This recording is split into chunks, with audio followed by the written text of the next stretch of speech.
Saseni Karibu to ROSY'S Rendezvous, where it's all about good cooking and cooking for the masses. Haya basi, leo tunapika donuts. Let's get started. 3/4 cups of milk should be warm or room temperature. Otherwise, if it is too hot, it will kill the yeast, and if it is too cold, the yeast will not activate. Need a 1/4 cup of sugar. This acts as the food to the yeast. Add in your 1.5 teaspoons of yeast. This can be adjusted depending on the amount of flour to be used. Rest the mixture for 10 minutes. You will notice a frothy, foamy texture at the top. Go ahead and add in your egg, 1 teaspoon of vanilla essence, a 1/4 cup of melted butter, also room temperature, 2 teaspoons of salt or a shimmy of your salt shaker, and mix. Don't forget your cup of sugar. This can also be adjusted depending on your sweet tooth. The best way to control the amount of flour going into your mixture is to spoon it in bit by bit. Don't pour it all in, otherwise you can end up having a very tough dough.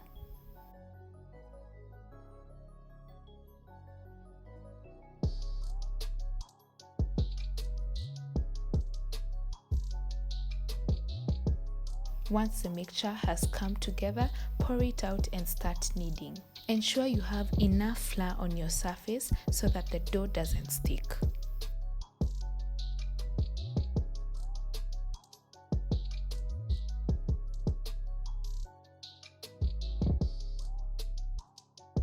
Knead your dough until smooth and soft. Rest your dough for 1.5 hours. I know the process is long, but it is worth it. To do so, oil your bowl and place the dough in and cover. This process is known as proofing. Proofing allows the yeast to activate in the dough and the gluten strands to be a bit more elastic so that you're able to work with the dough.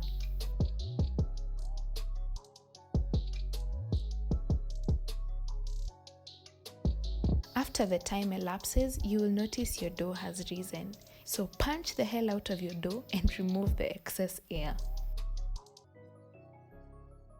To have an easy time working with the dough, divide it into 2.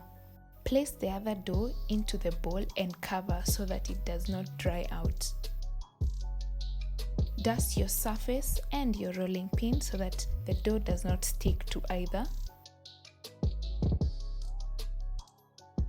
Roll out the dough to desired thickness and start the cutting out process.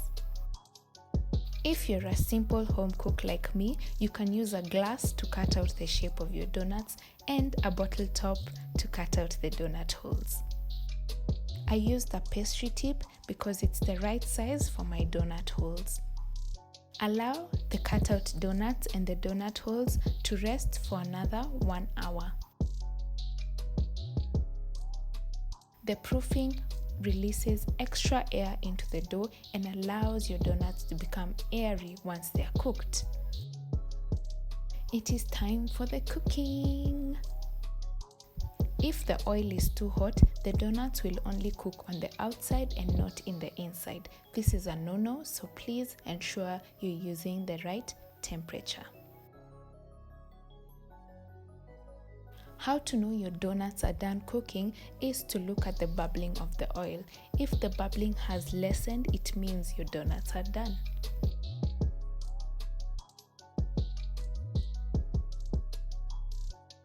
And that's it, my loves.